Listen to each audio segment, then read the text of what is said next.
story you just heard in the news just then, that latest headline. The woman, they call her a model. I mean, model. You just take your kit off on OnlyFans because you're just cheap. Victoria Thomas Bowen, she's the woman who threw that McDonald's banana milkshake over Nigel Farage when he was out campaigning in Clacton in the general election. Extraordinarily, she has avoided jail despite throwing the entire contents of the milkshake and indeed the cup at Nigel Farage. He at the time didn't know what it was. Numerous threats we've had against politicians. We've had Farage being milkshake before. The left seem to think this is all hilarious. Not only has she, in her police interview, said she doesn't regret doing it, she has refused to apologise to Nigel Farage. Extraordinarily, she initially denied assault by beating, which is what it was when you throw something over somebody in the street when they're just going about their lawful business. She later changed her plea to guilty, so she pleaded guilty to criminal damage, also to the drink spattering on a security officer's jacket. Extraordinarily, though, Victoria Thomas Bowen has avoided jail. She's been given instead a 13-week sentence, so a 3-month sentence, suspended for a year. She's going to have to carry out 120 hours of unpaid work. That's what she was ordered by Westminster Magistrate Court. But she's not going to go to prison. She hasn't admitted that what she did was wrong. She hasn't apologised. She showed any impact at all.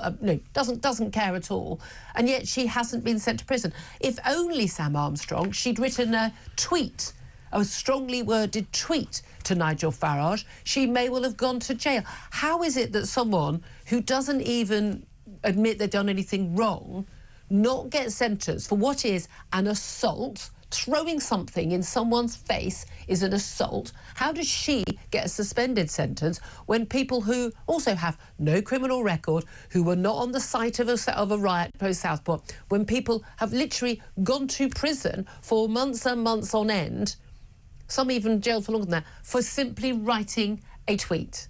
Julia, it is so much worse than that. What this woman did was not just an attack on Nigel Farage, though, let me be clear, for him it is deeply unpleasant, so obviously the wherever he goes. But what this woman did was an attack on our democracy. Totally. Nigel Farage is a campaigner that goes out there, he meets people. Unlike a lot of them. Goes out on the streets and he meets voters. And everywhere I've gone in politics, everywhere I've gone in my political career, people have said, we never see them anymore. We're fed up. We never get to meet politicians. They're not men of the people anymore. Well, we wonder why, because when, like Nigel Farage, you go out there campaigning in a constituency, what happens? Some disgraceful, disgusting piece of rubbish like this woman comes straight up to him and throws a milkshake all over his face, ruins entirely that day's campaigning. And look, as he says, he has no idea what's in that cup. It could be acid, it could be any number of noxious substance. And look, the result is this. Nigel Farage has now had to be really clear. He cannot have MP surgeries in his constituency because of his profile. That is a fundamental British tradition, that you can go and see your MP and raise your concern. And then you get people like this, pieces of trash, that come up to politicians and ruin it for everyone. So don't just tell me that this is a common assault. This is not a common assault. This is a fundamental attack on our democracy.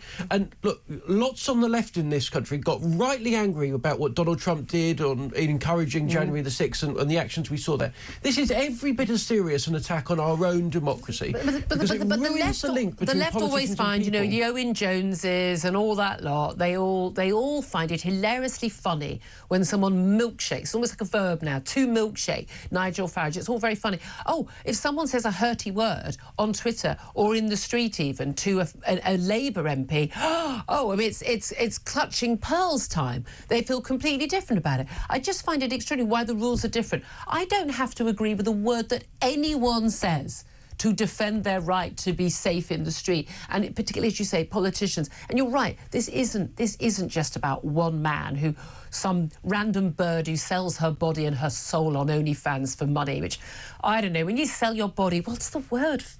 What is the word for that? Oh, if you can help me, I don't know, but women who sell their bodies, I don't know, just for, you know, I can't think what the word is, but I'm sure you can imagine what it might be. the idea that because they do something like that, they're a hero on the left. It is so much more important than some cheap woman deciding she wants to have more people look at her OnlyFans page. Make money out of it, love. I mean, I don't care. If that's where you want to sell your soul and sell your body, then fair enough. But as you say, doing it off the back of our democracy, because every single person should feel strongly that our politicians should be allowed to campaign safely without intimidation. We had absolute outcry of the intimidation of many Labour campaigners, particularly by some very ideological, political Islamist groups. Very, very intimidating. And quite rightly, we called it out on this station, because I don't care who it is, whether I'd vote for the MP or not, I want them to be able to campaign safely and not be intimidated. But the rules always seem to be different for Nigel Farage. It's like it's a free-for-all. And we have seen MPs killed. Extraordinary how much more attention is paid to the awful murder of Joe Cox than the equally awful murder of David Amos, because somehow it doesn't count as much if it's not a female Labour MP and it's not someone on the right who does it. It's an Islamist, so we have to brush it under the carpet. But this is a reality. MPs are being threatened. They're getting, literally death threats. There are numerous people going to jail over these death threats and things. He does not know at that point, Nigel Farage, whether that is acid, petrol, any other noxious substance. Thank God it was just a banana milkshake. But what if it isn't next time? Are all these people going to find it all funny next time? Yeah, and by the way, somebody else was done a few weeks ago, also avoided jail. Now, look, it's as disgusting when it happens to a Labour MP... That was the brick, wasn't it? Yeah. As when it happens to anyone else. But, look, Nigel Farage is treated differently. He was denied police protection for many years, despite the fact it was blatantly obvious to anybody that looked that the threat to him was perhaps greater than any politician other than the Prime Minister or maybe the most senior there seemed to be a view which was, if you say the horrible things you say, Nigel, then you have to just accept it. I mean, A, I don't think he does say horrible things, and B, no one should have to accept it. Even my view, even a politician saying things I virulently disagree with, I still want to be safe. It's just, two-tier justice once again. I'd love to hear your reaction to this. I think this is absolutely shocking. This cheap selling her body on OnlyFans model. She's not a model. She's... Still can't remember what that word is. I'm sure it begins with P, but I can't remember what it is. Victoria Thomas Bowen, 25-year-old, throwing a banana milkshake over Nigel Farage, not facing a day behind bars. Now, you could argue you shouldn't have to spend a day behind bars for that, first offence or whatever, but why are other people facing months behind bars for writing things? I'm sorry, at what point is throwing something in someone's face less serious than someone writing something on the internet? It is just mind-blowing. Give us a call, 0344 499 1000. That is the number to call to have yours say. Let's get back to this Chinese spy story. We're going to talk to Reform UK MP James McMurdoch a little bit later in this hour. Reform UK has said they are going to name this spy, known only as H6, an extraordinary situation. We've got a Chinese spy who managed to reach his tentacles to the whole way through the British establishment, a close confidant, we're told by one of Prince Andrew's aides in documentation that was released in this court. He's now been banned from entering the country. He's now he's a Chinese spy. We're not allowed to know his name. Because there was an appeal at this immigration court, and yet the rest of the world knows his name. His name is public in Chinese media. Extraordinarily, apologies. And we're not allowed to know his name, but Prince Andrew has been caught in this web with yet another unsavoury friendship. What a surprise. But this story, as Tom Tugendhat, the former security minister, sanctioned by the Chinese, is so much bigger than Prince Andrew, isn't it? Yeah, absolutely, because it reveals what many people have been saying for a great long period of time, that China and hostile states like it are actively attempting to destroy and attack our society. They're attempting to invade the very highest parts of the British establishment in order that they can capture and control our government, our systems, our society, and enforce their way by hook or by crook. And look, we need to wake up to this. On the one hand, it is a silly story about Prince Andrew. I mean, this guy was actively attempting to destroy this country, and he's still not Prince Andrew's most shameful friendship. I mean, that's saying something. Apologies for the coughing through your words there. But this is the thing. He has so many unsavoury ones. But useful idiots like Prince Andrew, people like the Jeffrey Epsteins, the questionable potentates and people in the various Stan countries. And the likes of Chinese spies, they gain access into this world, this elite world, getting to go to Buckingham Palace, meeting the various prime ministers, photographs of this guy with David Cameron when he was prime minister, Theresa May when she was prime minister. It may have just been a meet and a greet, shake hands. Prime ministers do a lot of this. Doesn't mean he had close, confidential conversations with them. But there's just to tell you, this man was able to gain access to the upper echelons of British, power and policy making. Yeah, absolutely. And why did he want to do it? Well, because China has got its sights set on the UK. It craves our technology and does everything possible to steal it. It wants to interfere with our democracy and do everything to impose its worldview here. It wants to oppress refugees, Hong Kong refugees in the UK. And we've seen that against their embassy. Over here.